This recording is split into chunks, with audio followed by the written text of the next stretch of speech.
ہے مگر ہمارا حال کیا ہے کہ زبان فضول باتیں تو کرتی ہے مگر اللہ کا ذکر نہیں کرتی. ہمارے بزرگ کیسے ذکر کرتے تھے؟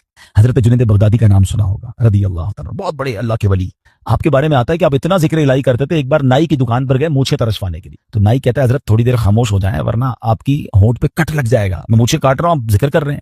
وہ کہتے ہیں ذکر کرتا رہوں گا، تم اپنا کام کرو، ہونٹ کٹتا ہے تو کٹ جائے، میں نے ذکر نہیں چھوڑنا. اتنی دیر کے لیے بھی ذکر الہی نہیں چھوڑنا ہوتا تھا. ایک بزرگ تھے اور کبال کے بزرگ تھے، حضرت سری سکتی سے مروی ہے کہ میں حضرت جرجانی کے پاس گیا تو ستو دیکھے، وہ ستو پی رہے تھے، روٹی نہیں کھاتے تھے. تو میں نے کہا حضرت روٹی آپ کیوں نہیں کھاتے، ستو کیوں پیتے ہیں؟ وہ کہتے ہیں میں نے کیلکولیشن کی، روٹی کھانے میں اور ستو کھانے میں 90 تسبیحات کا فرق ہے. میں اگر ستو پیتا ہوں تو پیٹ پھر بھی بڑھ جاتا ہے، مگر میں روٹی کھاتا ہوں تو ٹائم زیادہ لگتا ہے. 90 تسبیحات میں زیادہ پڑھ لیتا ہوں، اس لیے 40 سال ہو گئے میں نے روٹی نہیں کھائی ہے. یار کمال لوگ تھے، نیک تھے، پرہیزگار تھے، نیکیوں کا انبار تھا، مگر اور نیکیاں چاہیے. کیوں؟ ان کو پتا تھا نا اجر کیا ہے. آپ کو پتا ہے ذکر الہی کا اجر کیا ہے؟ ذرا مل کر کہیے سبحان اللہ، الحمدللہ، اللہ اکبر. کتنی دیر لگی؟ 10 سیکنڈ. مشکل سے 3 جملے کہے 10 سیکنڈز. ٹھیک ہے، 10 سیکنڈ میں آپ دنیا میں کیا کما سکتے ہیں؟ بغیر کھڑے ہوئے، بغیر پسینہ بہائے، بغیر کوشش کیے، بیٹھے بیٹھے 10 سیکنڈ میں 3 جملے کہے، کیا کمایا پتا ہے آپ نے؟ میرے نبی علیہ السلام کے سچے وعدے ہیں، جو ایک بار سبحان اللہ کہے جنت میں درخت لگا دیا جاتا، ایک بار اللہ اکبر کہے جنت میں درخت، ایک بار لا الہ الا اللہ کہے جنت میں درخت. مجھے بتاؤ تو صحیح کتنی دیر لگتی ہے؟ آپ نے بیٹھے بیٹھے 3 جنت میں درخت لگا لیے. اچھا یہ تو چونکہ نبی پاک کی حدیث ہے، ہمیں عمل کرنا چاہیے، لیکن دنیاوی اسکیم ہو تو آج اگر اعلان کر دوں کہ بھائی یہ فیضان مدینہ میں آپ سب بیٹھ جائیں، آج فجر تک جو جتنی بار سبحان اللہ کہے گا اتنے 1000 روپے ملیں گے. بندہ کہے گا حضرت فجر تک کیوں آپ گئے، 2-3 دن بیٹھ جاتے ہیں، موبائل بند، تسبیح ہاتھ میں، ہر سبحان اللہ پر 1000 روپے، 100 سبحان اللہ پہ لاکھ روپے. اوئے ہوئے آج تو امیر کروڑ پتی ہو کے جاؤں گا. مجھے سچ بتاؤ، سبحان اللہ کہنے پر 1000 روپے زیادہ قیمتی ہیں یا میرے آقا فرما رہے ہیں کہ اس کے لیے جنت میں درخت لگ جاتا ہے؟ تو پھر کیوں نہ ہم جنت میں درخت لگانے کا سامان کریں، ہم کیوں نہ اللہ کو راضی کرنے کا اور اپنے لیے آخرت کا سامان کریں. اور ذکر والے کتنے اللہ کو پسند ہیں. ایک بڑی کمال کی حدیث ہے، حضرت سہل بن معاذ رضی اللہ تعالیٰ عنہ اپنے والد صاحب سے روایت کرتے ہیں کہ ایک مرتبہ محفل نور سجی ہوئی تھی، رسول اکرم صلی اللہ تعالیٰ علیہ وسلم کے ساتھ صحابہ کرام بھی تھے. ایک صحابی نے حضور سے عرض کی کہ حضور یہ بتائیے کہ جہاد میں سب سے عظمت والا زیادہ کون ہے؟ جہاد کرنے والے تو بہت سارے ہیں نا، بہت سارے صحابہ لڑتے تھے اللہ کی راہ میں، تو حضور ان میں سب سے زیادہ عظمت والا کون ہے؟ تو پیارے آقا نے فرمایا اکثرہم للہ ذکرن، یعنی جو اللہ پاک کا کثرت سے ذکر کرتا ہے وہ زیادہ عظمت والا ہے. اب بات سمجھ رہے؟ یعنی سب جہاد کرنے والے کمال کے ہیں، مگر ان میں جو ٹاپ پہ ہے جو سب سے زیادہ ذکر کرتا ہے. اب صحابی کہتے ہیں حضور روزہ داروں میں سب سے زیادہ عظمت والا کون ہے؟ روزہ دار تو لاکھوں کروڑوں مسلمان روزہ رکھتے ہیں نا. آقا فرماتے ہیں ان میں سب سے زیادہ اللہ کا ذکر کرنے والا سب سے عظمت والا ہے. سہل بن معاذ فرماتے ہیں وہ صحابی اسی طرح سوال کرتے رہے کہ حضور نمازیوں میں سب سے زیادہ افضل کون ہے؟ یا رسول اللہ زکات دینے والوں میں سب سے زیادہ عظمت والا کون ہے؟ ایک ایک عبادت کا سوال کرتے رہے. آقا سب کے جواب میں یہ فرماتے رہے اکثرہم للہ ذکرن، یعنی جو اللہ پاک کا ذکر کثرت سے کرتا ہے وہ اس کیٹیگری میں ان لوگوں میں سب سے زیادہ افضل اور عظمت والا ہے. اب حضرت ابوبکر صدیق رضی اللہ تعالیٰ عنہ بھی حاضر تھے، حضرت عمر فاروق بھی موجود تھے. ابوبکر صدیق رضی اللہ تعالیٰ عنہ جو مسلمانوں کے پہلے خلیفہ ہیں، وہ حضرت عمر سے کہتے ہیں اے عمر یوں تو ذکر الہی کرنے والے ساری بھلائیاں لے گئے. تو نبی پاک نے جب یہ سنا تو کہا ہاں اے ابو بکر بات ایسی ہی ہے، جو ذکر اللہ کی کثرت کرتا ہے وہ ساری بھلائیاں ہی سمیٹ لیتا ہے. یعنی ٹاپ آف دا لیول اگر کچھ لوگ ہیں تو وہ کون ہیں؟ وہ ذکر الہی کرنے والے ہیں. اے میرے پیارے اسلامی بھائیوں، اب ہمیں یہ غور کرنا ہے کہ ہم کتنا ذکر کرتے ہیں، ہماری زبان پر کتنا ذکر ہوتا ہے. حضرت معاذ بن جبل رضی اللہ تعالیٰ عنہ کہتے ہیں میری نبی پاک علیہ الصلوۃ والسلام سے ان کی ظاہری حیات میں جو آخری ملاقات ہوئی نا، تو میں نے نبی پاک سے کہا حضور مجھے کوئی نصیحت فرما دیجیے. تو پیارے آقا علیہ الصلوۃ والسلام سے کہتے ہیں حضور کون سا عمل اللہ کی بارگاہ میں سب سے بہتر اور سب سے زیادہ قرب حاصل کرنے والا ہے؟ تو پیارے آقا علیہ السلام نے فرمایا اے معاذ تمہیں موت اس حال میں آئے کہ تمہاری زبان ذکر اللہ سے تر ہو. سب سے افضل عمل. ٹھیک ہے نا. مفتی احمد خان نعیمی اس کے تحت فرماتے ہیں کہ اس کا مطلب یہ ہے کہ بندہ پورا دن کچھ نہ کچھ اللہ کا ذکر مختلف انداز سے کرتا رہے. موت کے آنے کا تو پتہ نہیں نا، ملک الموت تو کبھی بھی آ سکتے ہیں. تو وہ جب بھی میری روح قبض کرنے آئے میں اللہ کی یاد میں ہوں، اللہ کے ذکر میں ہوں، عبادت میں ہوں. اللہ اکبر. اب ذرا غور کریں جن کا پورا دن گزرتا ہے اور زبان پر ذکر الہی نہیں ہوتا. نبی پاک علیہ السلام نے فرمایا کہ جس کا آخری کلام لا الہ الا اللہ ہوگا دخل الجنہ، وہ جنت میں داخل ہو جائے گا. اچھا چاہتے سب ہیں. اب اگر میں سوال کروں گا جواب مجھے نہ دیں، اپنے آپ کو دے دیں. آج پورے دن میں کتنی بار کلمہ پڑھا ہے؟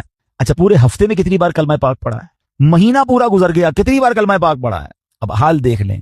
مرتے وقت سب کو کلمہ چاہیے، زندگی میں پڑھنے کے لیے تیار کوئی نہیں ہے. ایسا نہ کریں.